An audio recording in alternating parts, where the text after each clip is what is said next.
this is Ali Zendrian, founder of A to Z Communications. On today's episode of Brand Stories, we're going to be featuring Richie Rich, obviously beautiful name from a branding standpoint. Rich is the Chief Equity Officer of Richie Rich. Richie Rich is a brand management and equity firm. They do a variety of marketing services. I think you'll find this conversation interesting, especially about what firms can be doing for free before they even start building a full-blown marketing plan. Hi, Rich. Thanks so much for joining us today. So I should ask you, do you prefer Rich, Richie, Richard, all the Rich Riches? is fine. As long as you're looking at me when you're talking to me, I'm good. You got it. Okay. Well, Rich, thank you so much for joining us today. You're welcome, Ali. First question is, what's your favorite brand and why? Oh, that's a tough one. I have a lot of favorite brands. Precursor to this, I like brands that transcend demographics. I like brands that have been able to capture their audience in a different way, that are adaptable to different markets, different people, different cultures. And they even impress me when they actually become part of the language, meaning they're included in a language and it becomes part of at least the slang. So an example, I think Coke is a great brand because, when you go order, you say Jack and Coke, right? So they pretty much cornered that market. That would be an example. Or if you've ever been to Puerto Rico and you're involved in the culture there and stuff, they say, I'm going to the store to buy a Sara Lee. That means they're going to buy a frozen pie, but they call it all Sara Lee. So not so great for all the other brands that are in there, but that's pretty much part of their language. But those would be, I would say, but Coke would be one of the ones I think that stands out for me because I've seen them across the world in different markets and they transcend. And they don't really have cultural barriers, and they kind of build something that's just lasting. They may add different how they campaign and stuff, but from a brand perspective, they evolve easily within the culture and easily within the landscape. They've been able to. Let's put it that way. So far, they've been able to.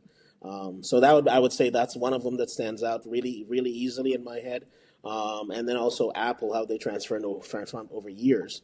That now they're just known by the symbol, right? So you see it's no longer an apple a day keeps a doctor away. It's like anybody says Apple, and they're also becoming part of the whole conversation too. I'm going to go buy an Apple. You hear people say that, they mean an iPhone, but that's what they say. Exactly. So they've been able to involve themselves at least in the speak or the language, even though it's slang, but still it's being used now almost part of everyday language. My Apple is acting up. Even you hear that more and more, and so they've been able to create that culture where they're part of stuff. So those brands impress me because they've taken their brand to a whole nother level where it just goes across different areas, basically. Yeah, you're right. I mean, so we don't call it a bandage, it's a Band-Aid. So you're right. When you've achieved that level, you know that you've made it. Exactly. That's another one. Exactly. There's quite a few of those that have really, really transcended that whole area. Absolutely. You do work in that area, basically. So if you don't mind just telling our listeners, what is it that you do and how do you help brands shape themselves? What I typically do anytime I have a new client coming in is try to understand what they're doing with their brand, where they came from, what made them create what they created, a product or service that they're offering, and they had to come up with a name for it, right? So what made them create what they created, why they created it, where they're headed with it, what was their plan? Is the plan that they actually had still the plan that they're doing? How has it evolved? All of those things I think is very key to know and understand from a brand or a brand owner, I should say, because that helps them define, okay, how I can help them take them to the next level. So I think those are the key things I look at. And then from there, that's just top level, but then you start delving into what are their process and procedures. What do they do?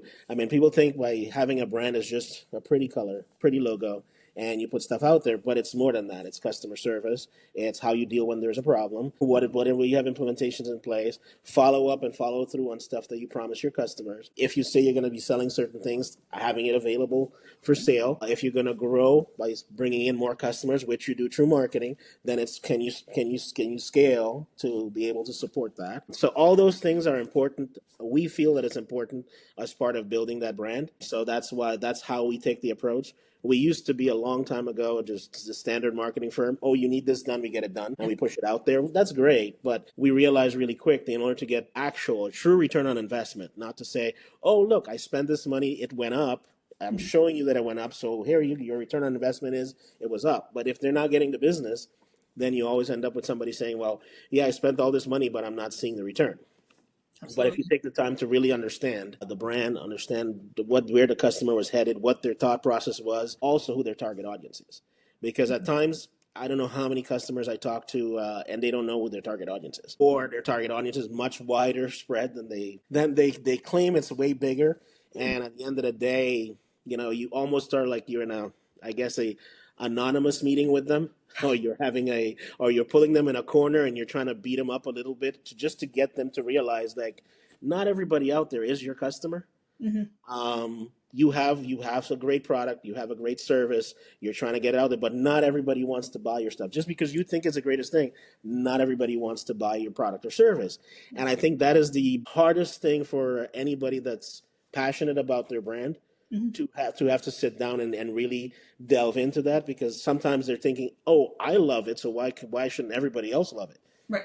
And at the end of the day, they're spending money then marketing to a whole set of audience that are not interested in what they have to sell. Or so getting them past that hump is usually the hardest. But once they're past that hump, then they become the easiest to work with, because now they're now focused in on exactly who their customers are. And once you can go after your target audience, the target audience is gonna refer you. They're gonna talk good about you because you already have your target audience, and then you're gonna expand your reach and build out. And with that comes then innovation, because then people that were not your target audience said, well, I would use that if you had this. I love all this stuff, but I would use it more if you had a peach flavor, because the flavors you have aren't working. Oh, let me expand to a peach flavor. I guess if you had a drink or something. So if you go after your target audience that are looking for stuff, then you can always expand and build your reach. So that's kind of how we operate in our sense. Yes, the ultimate goal is building out whatever it may be: website, social media, digital platform, digital look. And we still look at it as a full 360 approach. So we don't believe that everything is all digital all the time. People need to find other ways. I'm working with a customer now that, she thought she had to go spend a whole bunch of money on billboards and stuff. And I said, no, you don't. Don't start there. First, look at all the stuff that's free, and let's get you all listed there. Then let's see how your traffic goes with all that. Then decide. And then let's figure out if a billboard makes sense. You're brick and mortar. So yeah, I wouldn't say no, but where are you putting a billboard? Is it on the way to your location? What is the message you're going to do there? Is it a call to action? Or it's not just, hey, I'm here, because that doesn't do anything for people these days, right? So, Yep. So we still believe in it's a full 360 approach. That means you still need to look at your old fashioned. So having an article, done up, put out there, created by somebody like yourself in PR, putting stuff out there, newspapers or local magazines, or it all depends on your target audience. Once you define that, then you define what are your approaches from digital to non-digital, to then get your message to that right audience. And it may be that you have some non-digital aspects to do it with. So you just got to figure it out. It could be a coffee table book that goes out once a year by the Chamber of Commerce, and you decide to get part of that because your target audience, you happen to know your target audience is part of that group. But I think until you define that, how you market is, you can just throw everything out and sees what sticks. People can't afford to do that these days. So it's not a matter of just spend a whole bunch of dollars on all kinds of stuff and see what works. People just don't have the luxury of that. And so our goal is to hone them into the right things, and then focusing on that. And then as that target audience builds or grows, or you add products or services that expands your target audience, then group those in as well, and then finding the right vehicles to get that message to that target audience. Because at the end of the day, that's all it is, right? It's getting a message out there, whether it be through pretty pictures or words in a long article or long form. It's the same thing. It's communicating who you are, what you do, and that you could service them and help them. So there were a lot of things in there that you said that I loved, but among them was the fact that I've experienced in my career that people just say, I just want an ad. I just want you to do XYZ. And there's not the strategy behind it and understanding. To your point about the billboard, I understand that a billboard is a demonstrative action and arguably should turn people around. But at the same time, statistically, it only converts XYZ number of people, and it really only works in XYZ market. Correct. So how do you lead then with clients? Do you lead with the data behind it? Do you just lead with your experience? What's a good way to turn someone around from I want an ad to actually you need all of this and none of those things are an ad? Yeah, I think our approach is more like I said before, getting to know them and getting to know their business. If somebody's passionate about what they do, you don't have to pull out of them to talk about their business or their product or service. I mean, it's easy. If what they do is purely transactional, it's going to be a much tougher sell to convert their ideas.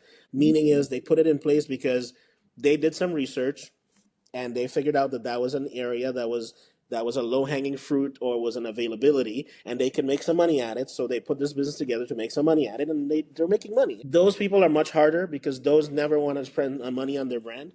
because they don't really realize they have a brand. They were looking for a monetary influx, and they wanted to get into a certain niche before somebody else did, and it was very opportunistic. They ended up turning well, and they took a risk, and it worked. Yeah. And now they're like, well, now I want to do more. But if they started out with a mentality of one, if they're not passionate behind what they're doing, it's just for the money. It's very hard to come in and try to help them to see differently. And those are the people that are usually walk in the door going, I want this done, do this for me.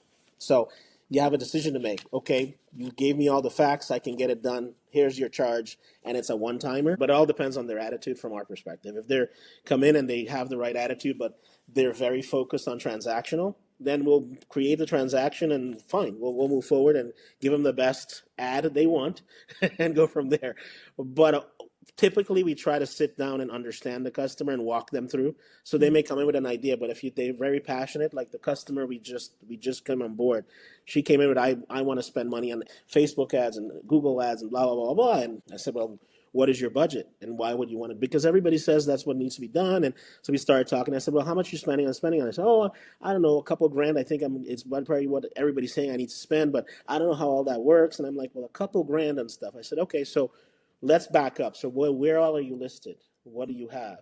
What's your website location? And then so we started going through all this stuff.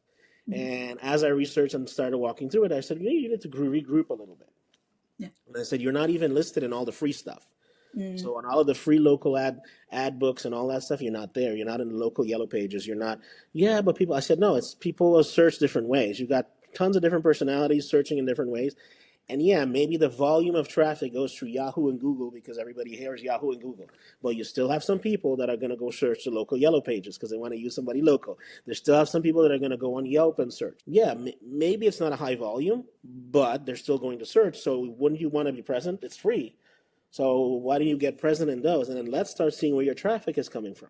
And then let's decide where you're going to place your ads. Maybe Google ads are not the right place for you. I said, but I would hate to tell you go spend money on something just because everybody else says or has done it or is doing it versus seeing where's your target audience coming from? Are they your target audience? And where do you need to advertise it? You might be able to advertise locally because you have a brick and mortar business. And you might be able to advertise locally between the chamber and your local yellow pages and a bunch of different things like that, that you will get to a lot of those people and get more return on your investment, even though it's a smaller group of people that are going to and finding you on that search, and they'll actually come and buy stuff from you than going on a Google or something like that. That I'm not saying is not good, just it may not fit your demographic or the type of business you have. Yeah. And so she was more receptive to that. And she said, well, you could, get an article written up about you, posted in the local media. I said that could stand out. I mean, maybe do a ribbon cutting. I said, when is your anniversary? Call the chamber, get a ribbon cutting. They do those for free. I mean, you get a bunch of business owners that maybe may have forgotten you're there because we don't see things that we don't see because we're near it all the time. I said it happens in our lives as well. We see it all day long. We do it all day long. So we take it for granted, we forget it's existing, and then all of a sudden you turn around, oh, I do have that. Oh, this is in my backyard. I said, I lived on the beach forever, and I never went to the beach as much. And everybody that came to visit, they were always going to the beach. And I'm like, okay, the beach is right there. To me, it was there, so I can go whenever I wanted. I took it for granted. I same people see you there all the time. Your business has been around for a while, so they forget, hey, you're still here, right? So, so maybe if you put it in the right context, you just remind people. So get a Chamber of Commerce to come out, do a ribbon cutting, and market that way. So there's lots of things you could do to just drive business. And she was happy with that. And so now she could take the couple grand or whatever she was going to spend.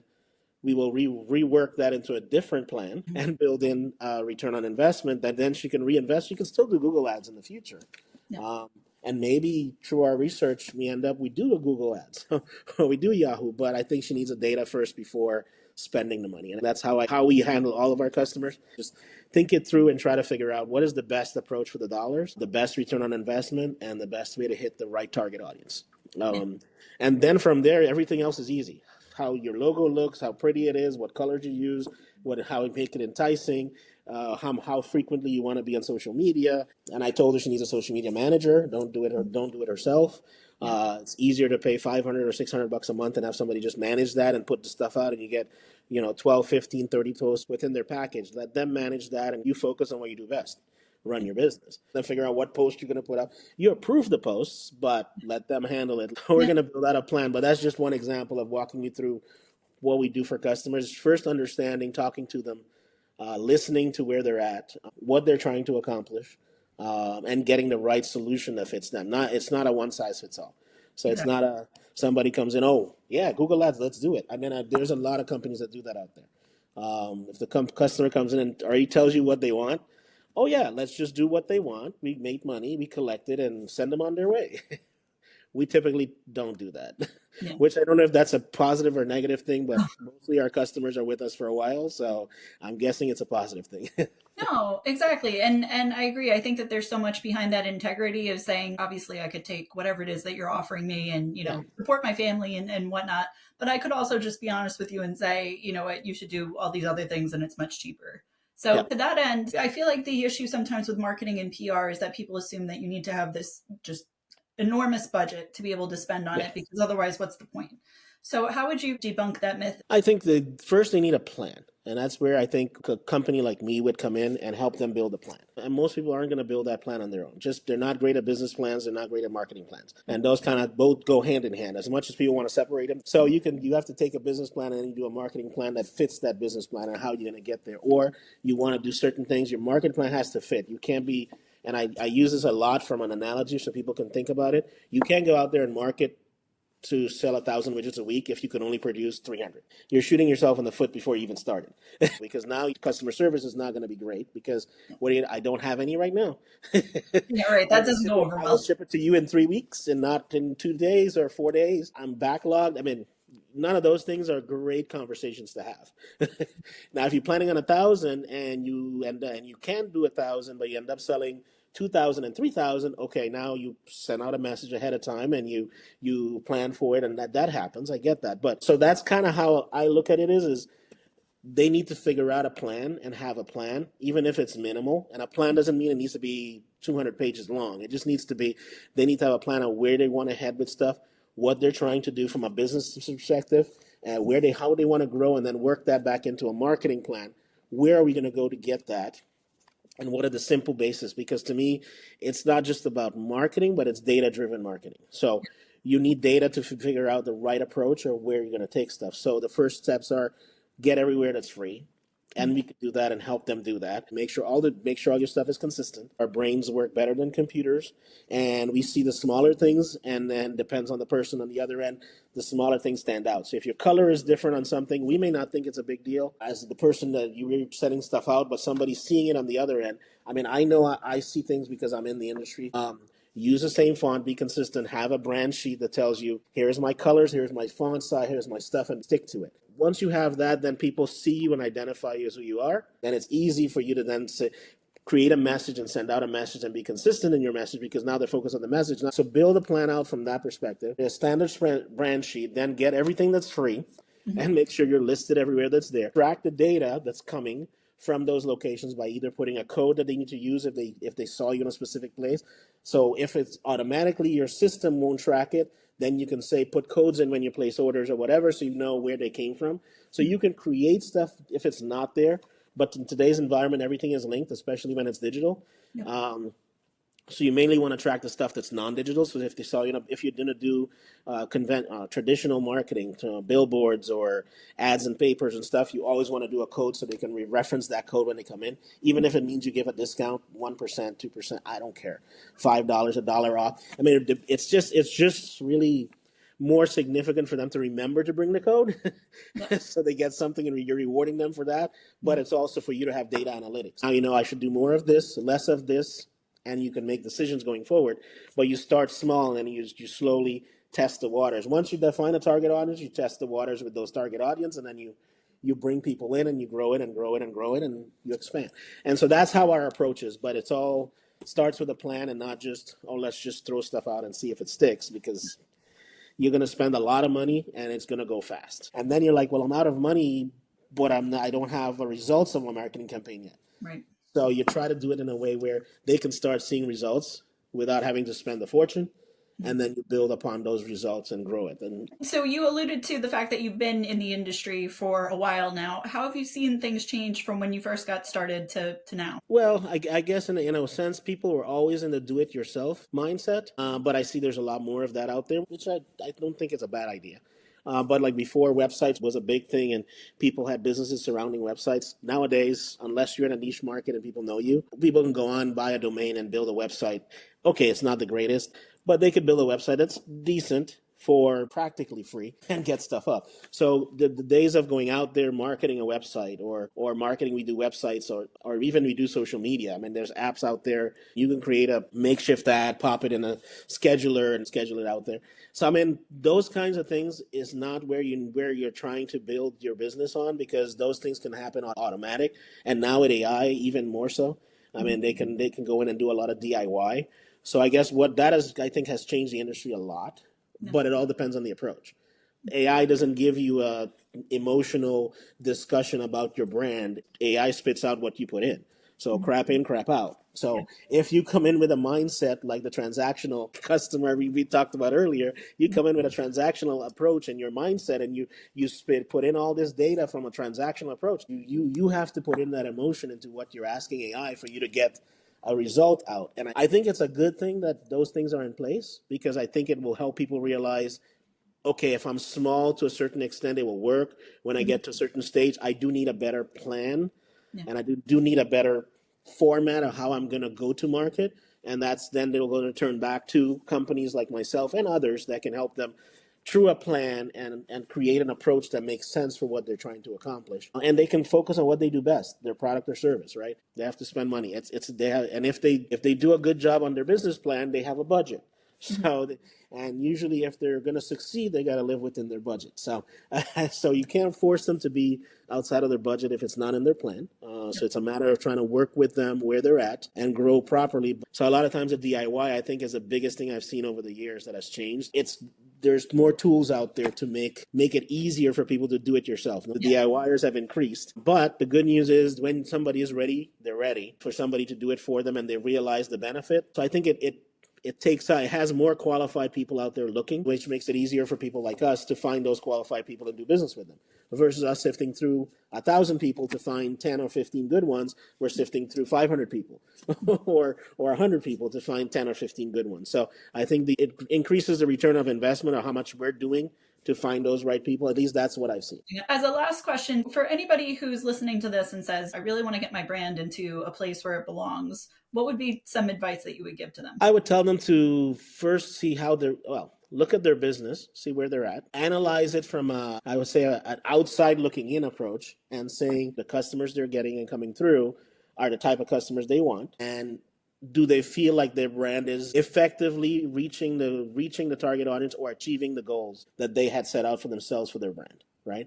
So if all of that is good and they feel comfortable with it and they're happy, then great. But if they feel that their brand is performing, but it's not really performing where they want it to be, and they're doing everything they can, process, procedure, back office, everything is set up, they have a good manufacturing system or whatever it may be, they have enough employees, whatever their throughput is for scalability, but they're just not getting either the right clientele or enough clientele to really say I'm being success, then they would need somebody like me or a company that would come in and take a look at their overall process, and then from there see how that all of it is syncing together and working. Because as a third party looking in, we would look at that first, and then how do we tie that into a marketing plan, and then take that marketing plan and basically attack the world at that point, bringing in the right target audience to then build their brand and grow it.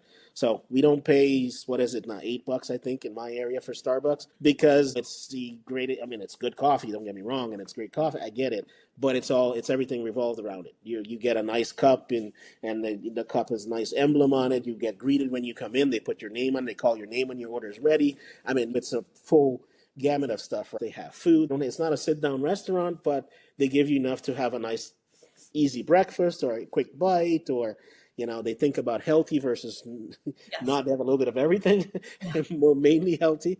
But I mean, a lot of those things they think of, and that's why you pay more versus going to 7-Eleven and paying that $1.50 or $2, right? You create that, you build that equity, and that's what we're here for. That's what we try to do. You have to first identify that yourself, because then it makes it easier coming to somebody like me. But I think those are the first steps I would recommend anybody.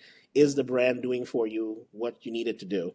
And if it's not, and it's stale, and it's, for a lack of a better word, it's insane, it's doing the same thing over and over, but no different result, Yep. then if you have brand insanity, I'm your guy. Hopefully to alleviate that insanity and take you to the next level. And it may be small, it may be big. I think we look at brand building and brand equity, especially, is what we like to do. We look at that more as a marathon, not a race. You know, it's consistency, ongoing, in your face, in the right face. Right face is not every face, but in the right face consistently without deviation. So from the standard font, standard color, standard everything, then you see something and you recognize it. So that's how you build brand equity, and that's how you manage a brand and take it to success. So in other words, if you have brand insanity, go find that guy. Yeah, exactly. We'll be your brand therapist. Thank you so much for all your insights. Thank you so much, Ali. I appreciate it.